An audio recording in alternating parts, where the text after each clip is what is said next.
ওই যুবকটি ইমামে শিবলিকে লক্ষ্য করে বলছেন, একদিন আমি আমার আব্বাকে সাথে করে নিয়ে হজ ভাগে আসছিলাম। হজ ভাগে আসতে আসতে দেখতে পেলাম একটা জায়গাতে আমার আব্বা খুবই অসুস্থ হয়ে গেলেন, জরাক্রান্ত হয়ে গেলেন। আমার আব্বাকে শুইয়ে দিয়েছি।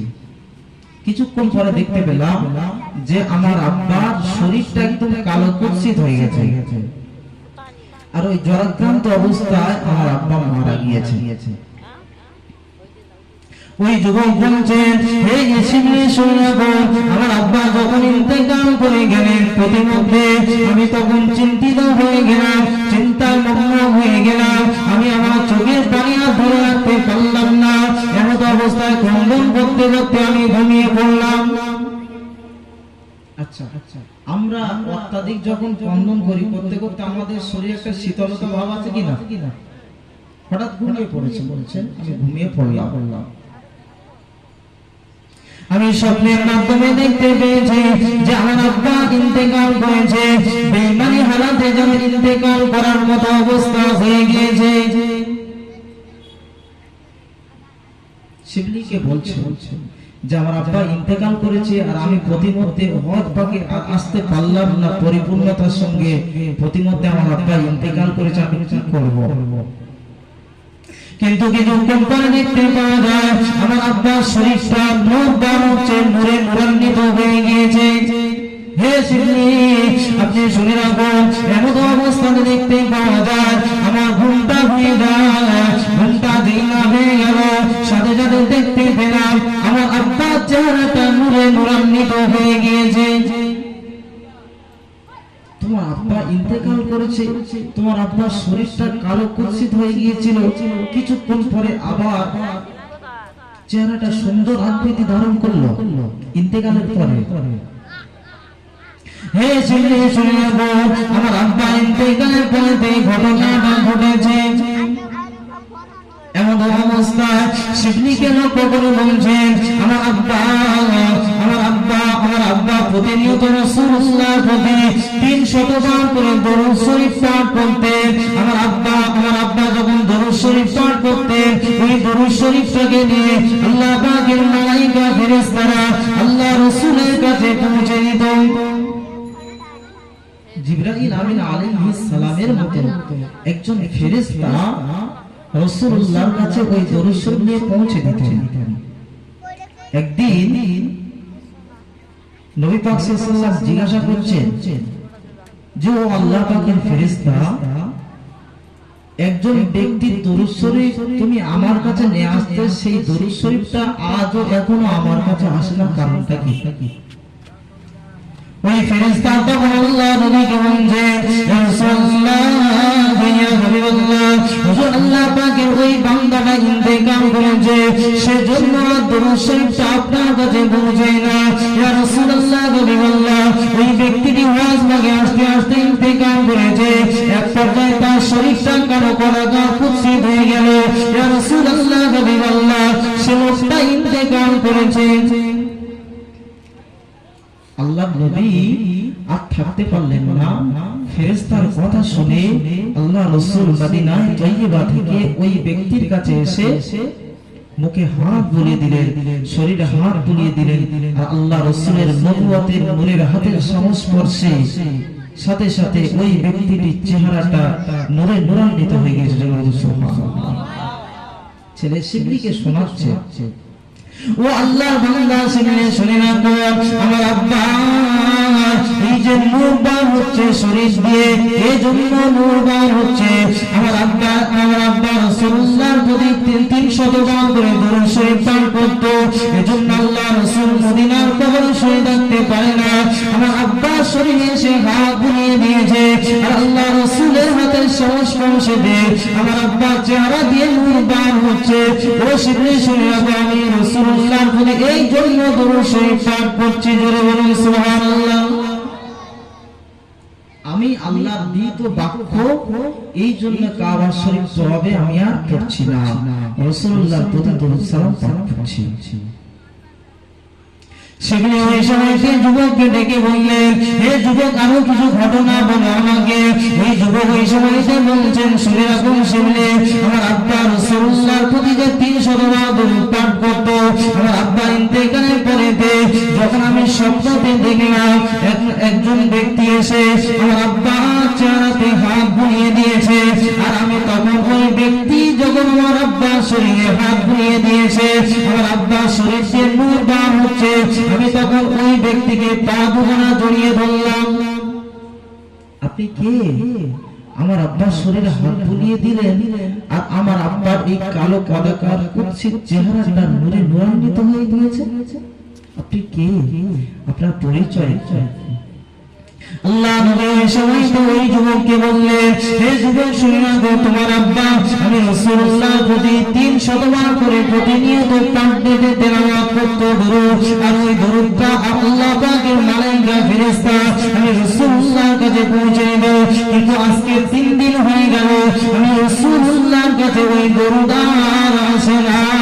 তাই আল্লাহ পাকের মালায়েকা ফেরেশতাকে জিজ্ঞাসা করলাম, ও আল্লাহ পাকের মালায়েকা ফেরেশতা, ওই ব্যক্তিটা দরুদ কেন আমার কাছে পৌঁছায় না? ইয়া রাসূলুল্লাহ, এই জন্য ওই দরুদটা পৌঁছায় না, ওই ব্যক্তি ইন্তেকাল করেছে, কিন্তু তার শরীরটা কারো কদাকার কুৎসিত হয়ে গিয়েছে। ও বাবা ছেলে, এই কথা শুনে আমি রাসূলুল্লাহ মদিনার কবরে থাকতে পারি না।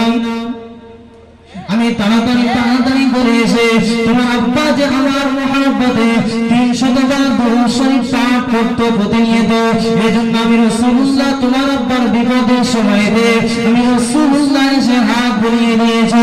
আমি রাসূলুল্লাহ হাতের সংস্পর্শেতে আল্লাহ পাক রব্বুল আলামিন তোমার আব্বাকে জান্নাতি হিসেবে কবুল করে নিয়েছে।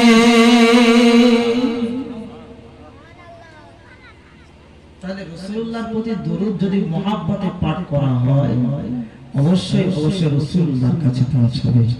তাই এই জন্য আমি এই ঘটনাটা বললাম।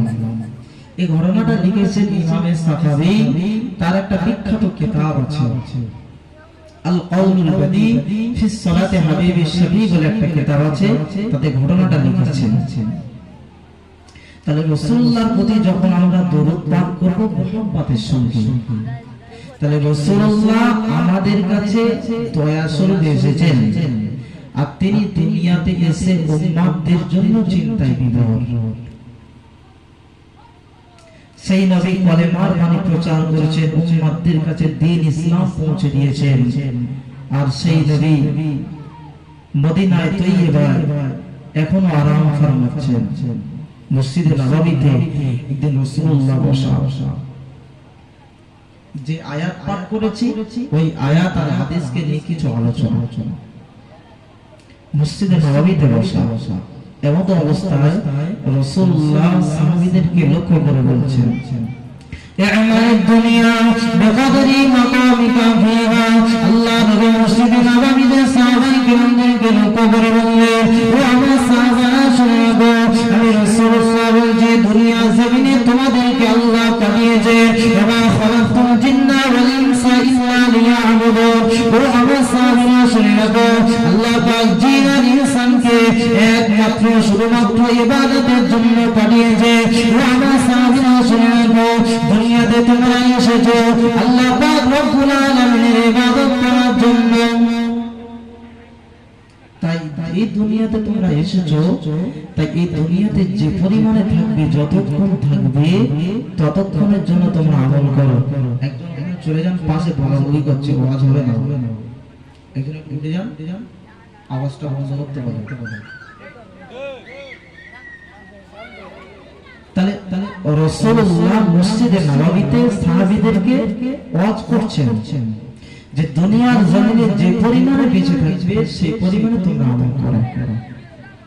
আল্লাহ নবী বললেন, ও আমার সাহাবীরা শুনে রাখো, আমি রাসূলুল্লাহ বলছি, ওয়া আমাল লিল আখিরাতিকা বিকদরি বাকাইকা ফিহা। ও আমার সাহাবীরা, আমি রাসূলুল্লাহ বলছি, দুনিয়া জমিনে যে পরিমাণে থাকবে, যতক্ষণ থাকবে ততক্ষণের জন্য আমল করো। সাহাবীরা শুনে রাখো, আমি রাসূলুল্লাহ বলছি, এবং ওই দুনিয়াতে থেকে ওয়া আমাল লিল আখিরাতিকা বিকদরি বাকাইকা ফিহা, আর পরকাল জীবনে যতক্ষণ থাকবে যতদিন থাকবে, যত মাস থাকবে, যত বছর থাকবে, তত মাসের জন্য, তত বছরের জন্য, ততক্ষণের জন্য আমি রাসূলুল্লাহ বলছি দুনিয়াতে থেকে আমল করো।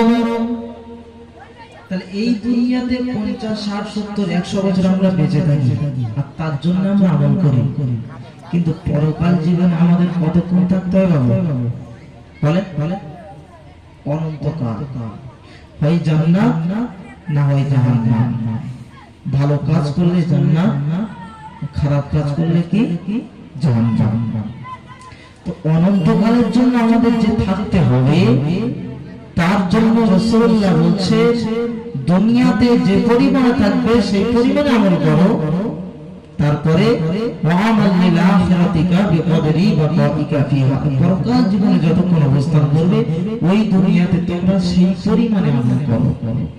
তাহলে আজকের 50, 60, 70, 100 বছরের আমল দিয়ে পরকালে অনন্তকালে যে থাকবো আমরা, তার জন্য এই আমল আমাদের জন্য কি যথেষ্ট হবে বাবু? যথেষ্ট হবে না, না। তাহলে আমাদের যখন 7 বছর বয়স হলো, আর 7 বছর বয়স থেকে আল্লাহর বিধান যখন আমাদের উপরে জারি হলো, এই 7 বছর বয়স থেকে আর ইন্তেকালের আগ পর্যন্ত আমাদেরকে আল্লাহর ইবাদত করতে হবে। ওই জন্য রাসূলুল্লাহ বললেন যে তোমাদের 60 বছর জীবন জিন্দেগি থেকে নিয়ে শুরু করে আর ইন্তেকালের আগ পর্যন্ত তোমরা আমল করো। কিসের জন্য? পরকালের জন্য। তাহলে আজকে আমরা এখানে যারা বসেছি, তাহলে আমাদের কি পরকালের দিকে ধাবিত হতে হচ্ছে কি না? হচ্ছে অবশ্যই। তাহলে আমরা অবশ্যই মৃত্যুবরণ করব, আমরা একদিন কবরে চলে যাব, আর কবর থেকে একদিন উত্থাপিত হব ময়দানে মাহশরে। তারপরে বিচারের দিন, তারপরে আল্লাহ পাক যদি আমাদের ভালো আমল দেখে খুশি হয়ে যদি জান্নাত দেন, জান্নাত পাবো, নচেৎ জাহান্নাম। তাহলে এই দুনিয়া আমাদের ছাড়তে হবে, হবে কি হবে না? সবাইকে ছাড়তে হবে। তাহলে আমরা সবাই মরব, এটা কি বিশ্বাস করি? বিশ্বাস করি তো? কেউ দ্বিমত পোষণ করি না। তাহলে অবশ্যই আমাদের মৃত্যু হবে। কিতাবের ভিতরে এসেছে, অসংখ্য হাদিসের ভিতরে পাওয়া যায়, আমরা অনেক ওয়াজেতে শুনে থাকি যে কবর হলো আখিরাতের প্রথম মঞ্জিল। ঠিক কিনা? রাসূলুল্লাহ হাদিস। কিন্তু আম্মা জান আয়েশা বলেন আমি রাসূলুল্লাহর জবান মোবারক থেকে শুনেছি যে মওত হলো মানুষের জান্নাত এবং জাহান্নাম হওয়ার প্রথম মঞ্জিল। কথাটা কি বুঝতে পারলেন? মওত হলো মানুষের জান্নাত জাহান্নাম ডিপেন্ড করবে মওতের উপরে, এটা প্রথম মঞ্জিল। মওত যদি মানুষের ভালো হয় তাহলে অবশ্যই জান্নাত পাবে, আর যদি মওত যদি বেঈমানি হালাতে হয় তাহলে সে জাহান্নামে যাবে। আমাদের আয়েশা বলেছেন, এবং অপর হাদিসে রাসূলুল্লাহ বলেছেন কবর হলো আখিরাতের প্রথম মঞ্জিল। একদিন রাসূল করিম সাল্লাল্লাহু আলাইহি ওয়াসাল্লাম সাহাবাদেরকে নিয়ে একদিন রাস্তা দিয়ে হেঁটে হেঁটে চলেছেন। এক পর্যায়ে দেখেন রাসূলুল্লাহ একটা কবর দেখতে পেলেন। আল্লাহ নবী মসজিদে নববী থেকে সাহাবায়ে কেরামদেরকে নিয়ে রওনা হয়েছে। প্রতিমধ্যে একটা কবরস্থান পড়ে গেল। যেই না কবরস্থান পড়ে গিয়েছে, ওই কবরস্থানে যত কবরবাসী রয়েছে প্রত্যেক কবরবাসীদের উপরে আল্লাহর আযাব নাযিল হচ্ছে। রাসূলুল্লাহ ওই জায়গাতে দাঁড়িয়ে গেলেন এবং রাসূলুল্লাহ আসমানের দিকে ফারাফা রাসাহু, আল্লাহ নবী মাথাটা উত্তোলন করলেন আল্লাহর আসমানের দিকে, আবার মাথাটা নিচু করলেন।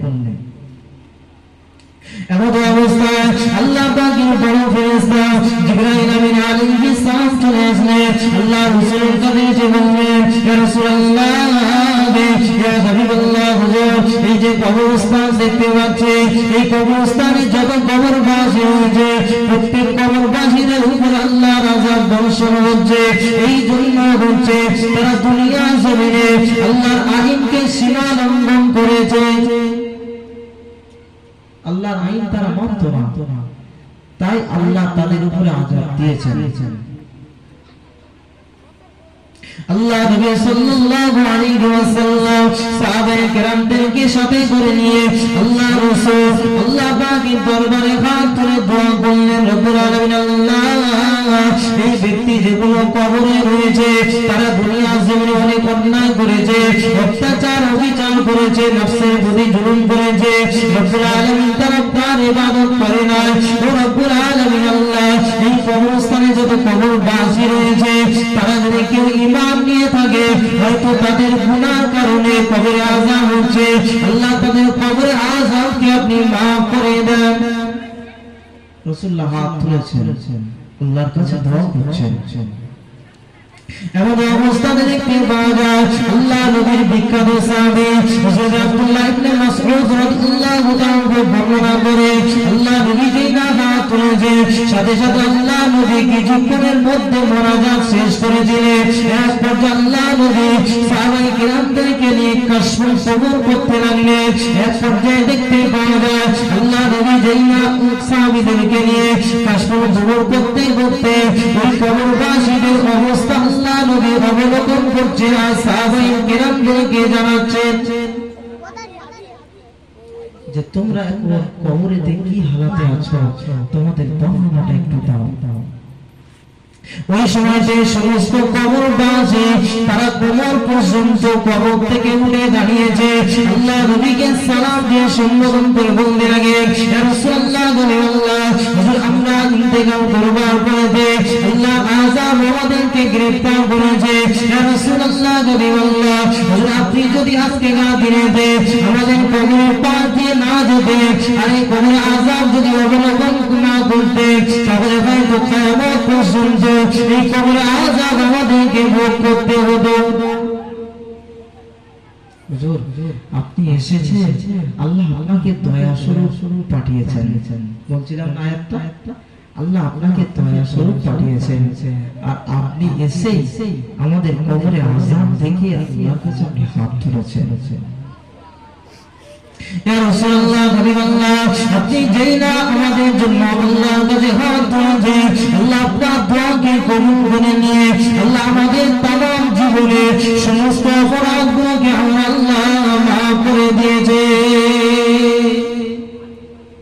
শুধু আল্লাহ আপনার হাতকে গ্রহণ করে নিয়েছেন, এই জন্য আল্লাহ আমাদের জীবনের সব গুনাহ মাফ করে দিয়েছেন। তাহলে এই হাদিস থেকে বুঝতে পারলাম যে মানুষ যদি দুনিয়াতে বেঁচে থাকতে যদি গুনার কাজ করে অবশ্যই কিন্তু কবরে তার সাজা ভোগ করতে হবে।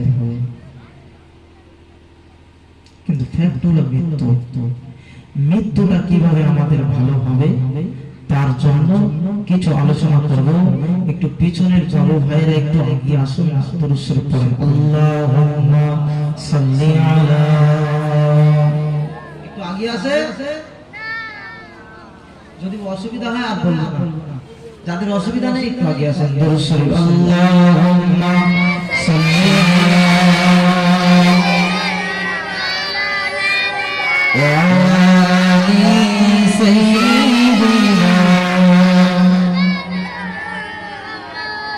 যে কথা বলছিলাম, তো নবী পাকের সাহাবায়ে কেরামদের অসংখ্য ভুরি ভুরি এরকম দলিল আছে, বলতে গেলে অনেক সময় পার হয়ে যাবে, তবে আরেকটু আগে বাড়ো।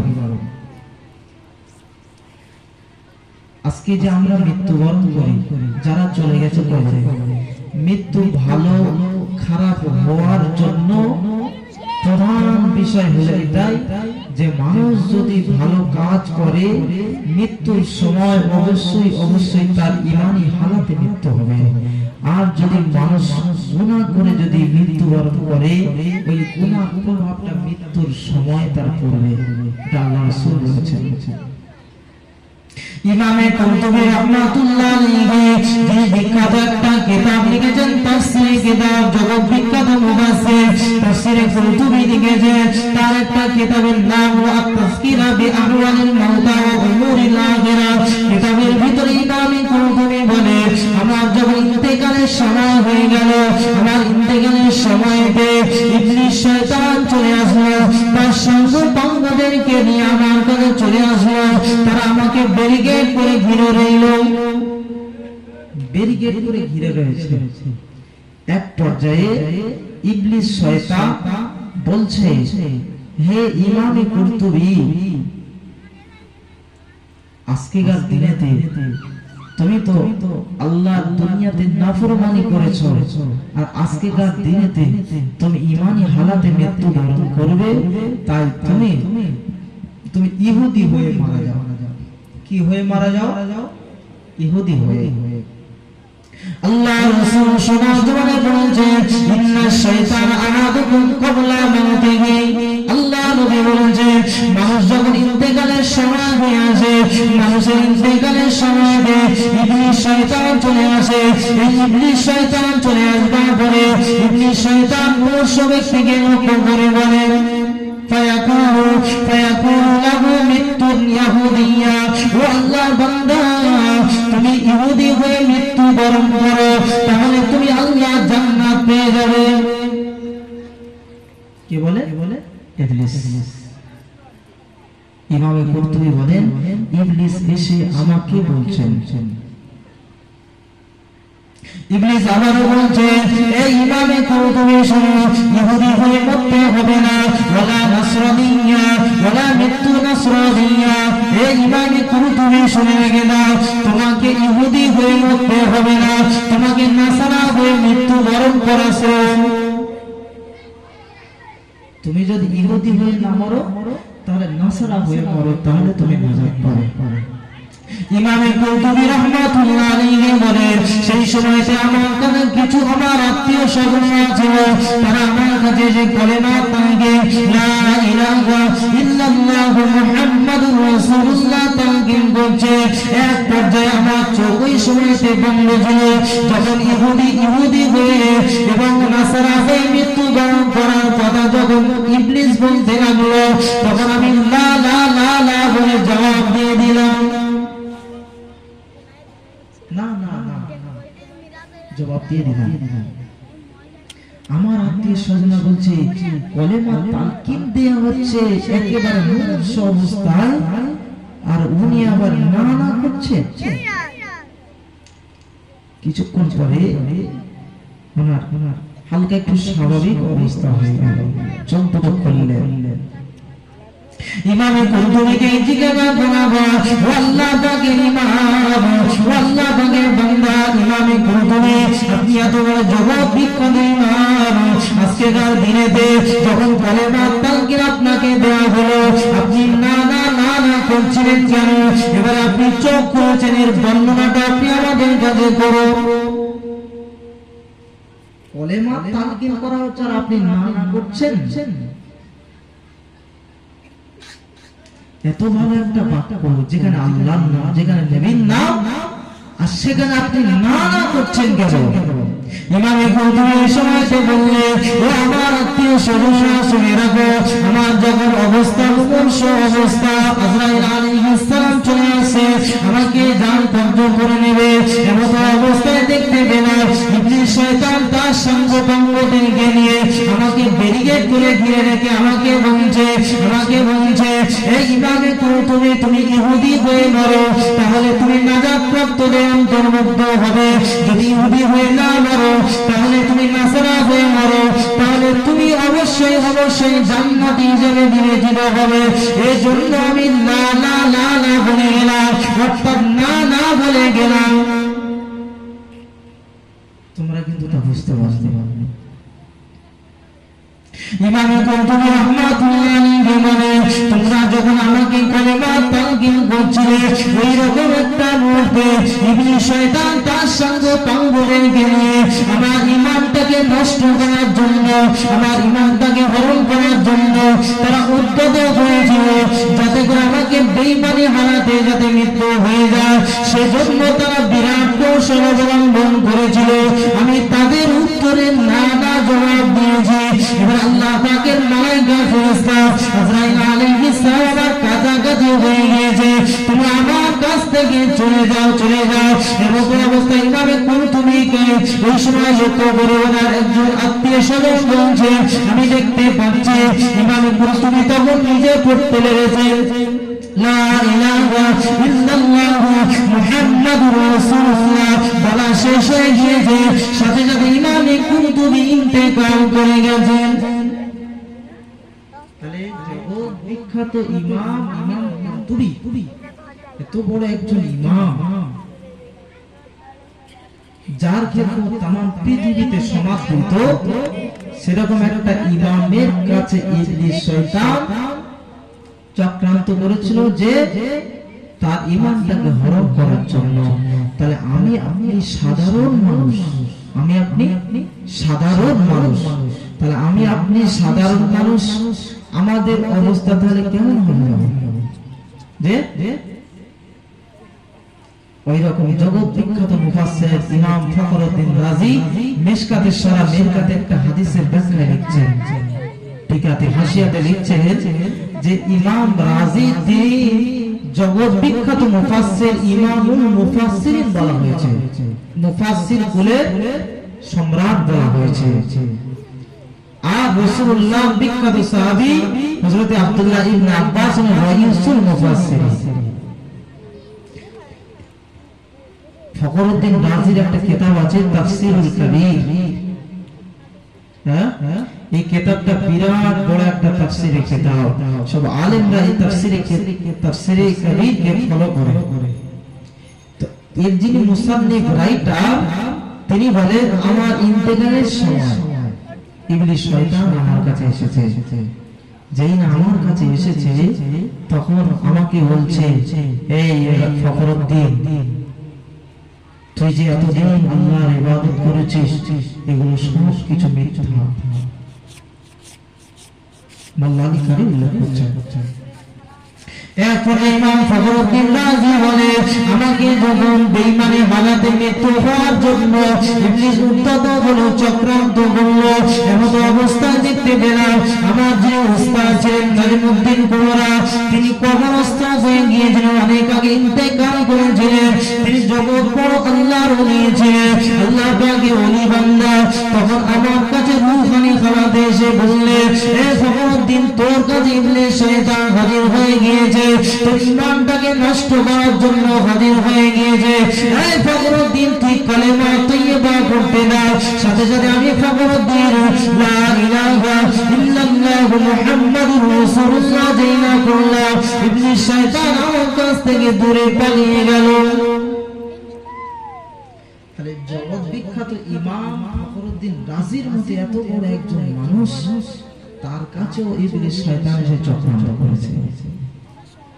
এবার এই বর্ণনাগুলো থেকে আমি আপনি একটু সমীক্ষা করি, একটু ভাবি, অনুধাবন করি যে আমার আপনার মৃত্যুর সময় তাহলে কেমন অবস্থা হবে। হযরতে আবু কিলাবা তিনি ইমাম আবু হানিফার জামানার সমসাময়িক মানুষ। তিনি বলেন একদিন আমি রাস্তা দিয়ে হেঁটে হেঁটে হেঁটে হেঁটে হেঁটে হেঁটে যাচ্ছি। আবার অন্য বর্ণনায় আছে রাসূলুল্লাহর একজন বিখ্যাত সাহাবী হযরত বারা ইবনে আযিব রাদিয়াল্লাহু তাআলা তিনি বলেন আমি একদিন রাস্তা দিয়ে হেঁটে হেঁটে হেঁটে হেঁটে যেতে যেতে দেখলাম একটা কবর সম্মুখে পড়ে গেল। রাসূলুল্লাহ বিখ্যাত সাহাবী বারা ইবনে আযিব রাদিয়াল্লাহু তাআলা বলে আমি যেই না কবর সম্মুখে পড়ে গেল আমি দাঁড়িয়ে রইলাম, এমন অবস্থা আল্লাহর কাছে হাত তুলে দোয়া করছি, রব্বুল আলামিন আল্লাহ এই কবরে কি আছে তার দৃশ্যটা, তার অবস্থাটা আমি একটু জানতে চাই। কবরে কি হালাতে আছে তার অবস্থাটা আমি একটু জানতে চাই।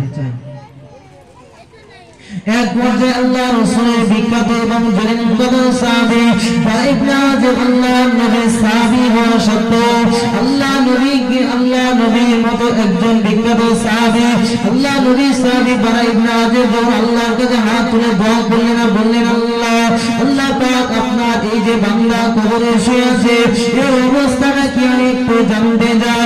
বলার সাথে সাথে কবরের ভিতর থেকে আওয়াজ বেজে বসে আসে, ও আল্লাহ নবীর বিখ্যাত সাহাবী বারা ইবনে আযিব আমি কবরে আছি, 1500 বছর আমি কবরে আছি।